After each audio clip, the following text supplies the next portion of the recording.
So this is unit.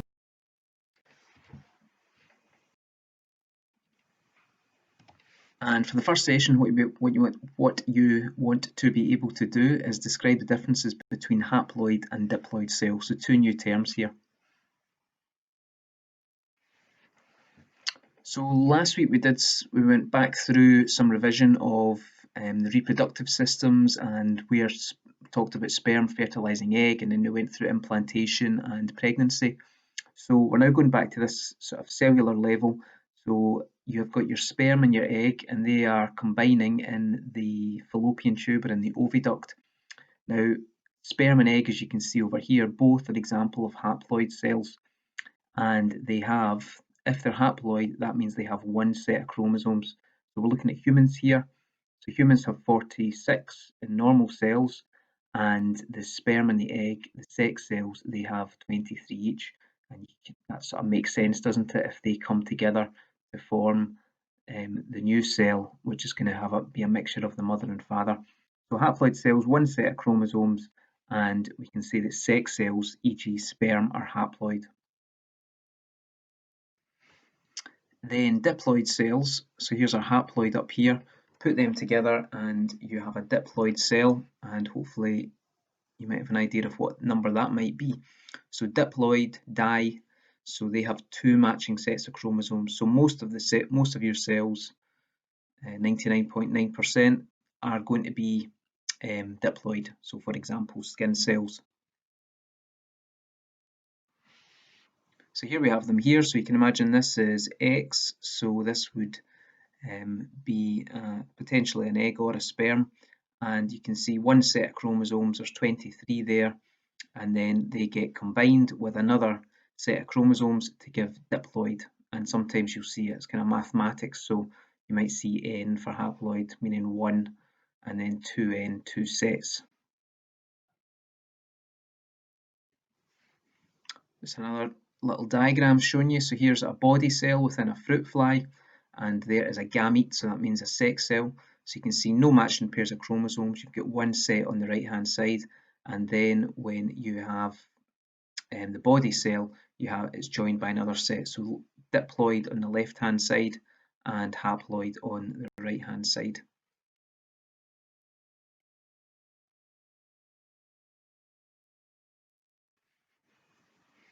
This table just gives you an example of how many chromosomes you have in different species.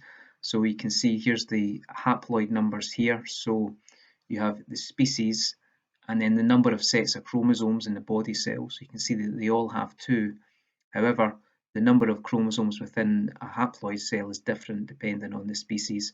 So here we are here, we've already talked about haploid, 23 chromosomes, and we have two pairs of them in the diploid cell, which makes 46. So chimpanzee, for example, closely related to us, and they have a similar number of chromosomes, so they have 48. You can see dog, 39 chromosomes in one set. So a haploid dog's sperm cell has got 39 chromosomes, and that means diploid 78. So it shows you as well, it doesn't necessarily mean, doesn't always follow that the more chromosomes the organism has, the more complex or more intelligent it is. So just to summarise that, can you draw that table and fill it in? Press pause and do that. So haploid, you should have in there 1, and then the cell type, gamete, so you could have had sex cells for that, and then an example, sperm or egg, or you could have had the flowering plants ones, although we haven't got onto them yet. Diploid, 2 sets of chromosomes. Cell types, you could just say everything except gametes or everything except your sex cells, and then example, just any type of cell which is not sperm or egg, basically. So you could have had skin, cardiac, anything you like, really. Okay, so that was short, but there's not an awful lot in this topic, so have a break and then come back for the next part.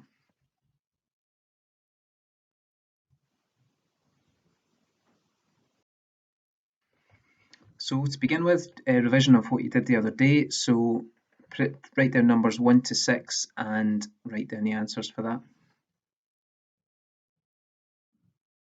So number 1, haploid, has got one set of chromosomes. Number 2, cell type is gametes or sex cells. The example would be sperm or egg. And then diploid number 4 is 2 sets of chromosomes. The cell type is going to be everything except gametes or everything except sex cells. And an example would be skin cells. So for this next section, describe the structure of male and female gametes in animals and where they are produced. So this will be a revision of what we did last week. Hopefully you know this. And then the chances are, I think number 4 will be new. So state what the male and female gametes and plants are. That's a mistake, isn't it? Anyway, you need to say what the sex cells and plants are and where they are produced. And then finally, explain what fertilization is. So in mammals, the female gamete is the egg cell. There it is there. And here is the reproductive system. And where is it produced? I think you know this, hopefully. Produced in the ovary. Okay. And a sort of specialization that the egg cell has in order to fulfill its function is that it's got a yolky cytoplasm. So that provides energy for the zygote. And the zygote is the fertilized egg. And just to give you some information about the human egg, so the egg which made you was in your mum's ovary when she was a fetus in your grand's womb. So I suppose we all think about our age as the time we were born, but yeah, before your mother was born, that egg which was fertilized to become you was, existed. A newborn baby girl has got 1 million eggs. A 14-year-old girl has got 180,000 eggs, so some of them do die off over time. And then the quality and the number of eggs decreases, as I said, and when you get to the menopause, that's when they stop being produced at all.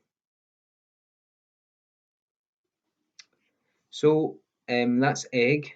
And then for the sex cell in mammals, you have sperm. And here is our reproductive system in male animals. This is a human.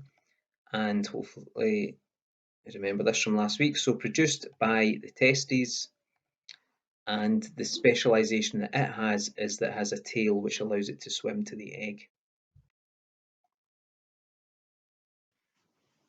Oh, ignore that.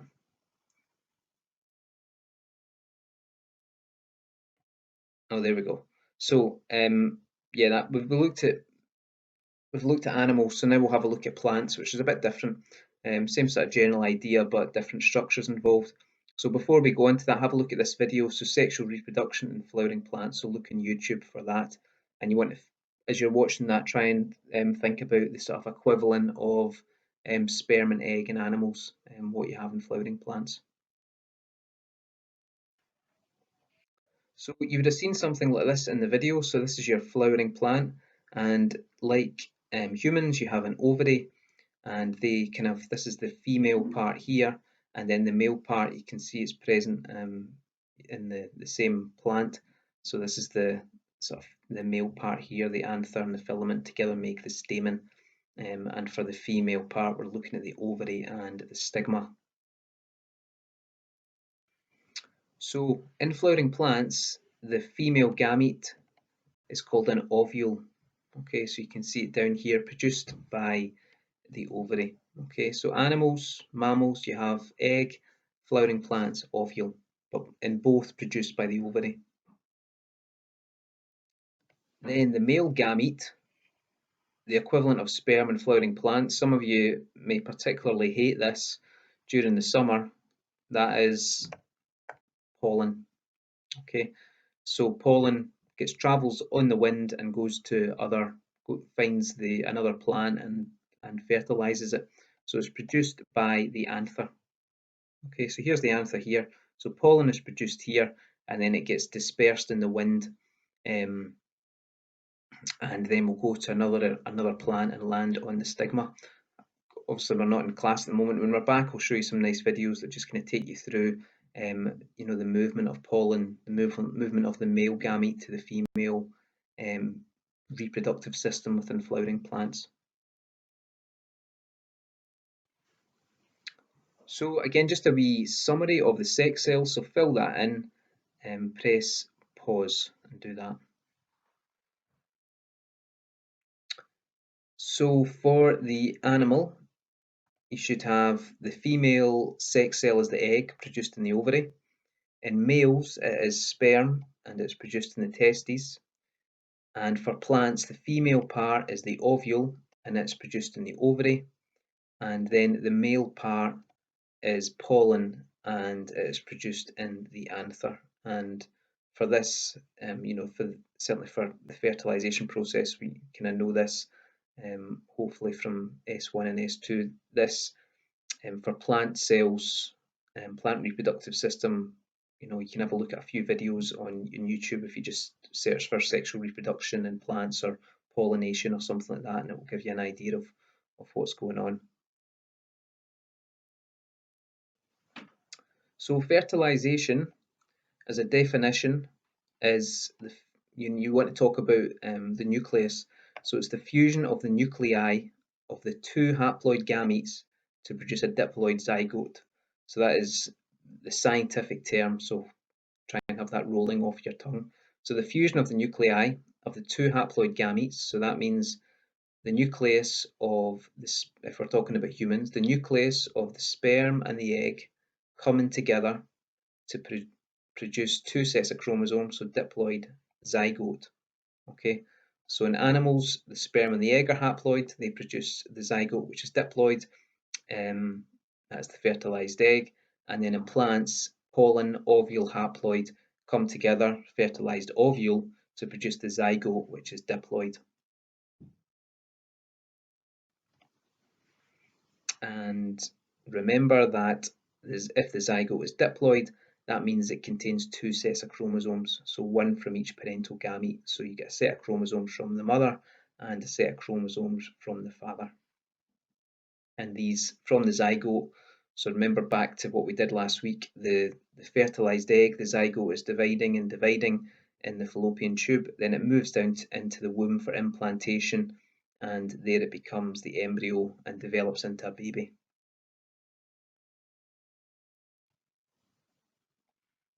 Just what I said. So the zygote is the first cell of a new individual, and that develops into an embryo.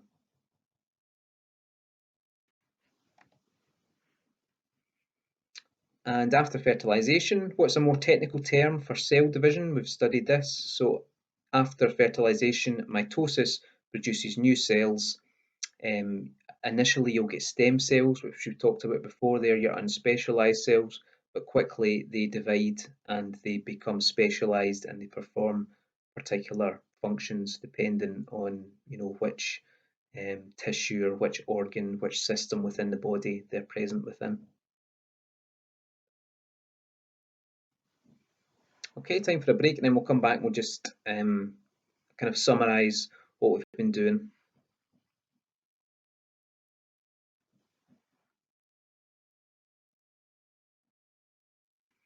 So to begin with, as ever, let's do a starter. So put down numbers 1, 2, and 3. For 1 and 2, write 3 letters beside them, and in 3, you're just finishing that sentence. So number 1, haploid, that is A, a cell with one set of chromosomes. D, in humans, this cell would have 23 chromosomes. And E, an example, is an ovule. Then for diploid, it's the ones that are left over. So for 2, you should have B, an example is a kidney cell. And then C, a cell with 2 sets of chromosomes. And finally, F, in humans, this cell would have 46 chromosomes.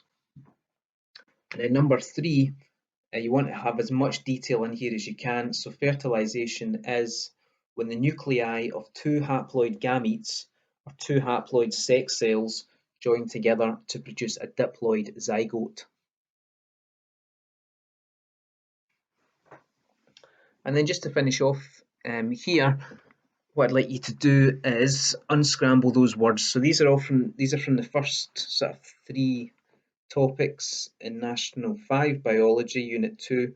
So those are cell division. So remember the mitosis, the stages of mitosis, and then the second part was the control and communication. So that was parts of the brain, and then control of blood glucose levels, and then the last bit is reproduction. So what we've just been doing. So use your notes if you're struggling, but as we always do with these, try and unscramble them, and then once you've done that, write a sentence for each one at sort of this level of biology. You could just say what it means, just something that shows your knowledge.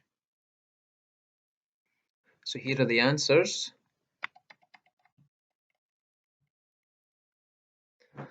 Okay, and if you've not got a sentence for each one, press pause and then do that now. And I'll tell you what I would have put. So for equator, you could have the part of the cell where chromosomes line up during mitosis, or where chromatids line up during mitosis. 2, mitosis is cell division, or the scientific term for cell division. Stem cell, they are unspecialized cells found in animals. Cerebrum, first thing I would say, is the part of the brain, and then you would say what happens there, and it's where higher functions or conscious thought is controlled. A synapse is a gap between neurons. You can say chemicals pass across it.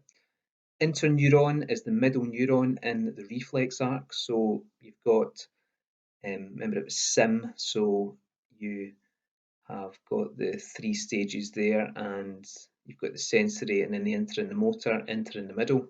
Glucagon is a hormone, first of all, and you could say it's released. There's a few things you could say. You could say it's released by the pancreas in response to low blood glucose levels, and then it binds to receptors in the liver. Endocrine, so endocrine glands release hormones. A zygote is produced when 2 haploid gametes, the nucleus of 2 haploid gametes fuse together to form the diploid zygote. And then 10 haploid is a cell which has 1 set of chromosomes, e.g. pollen.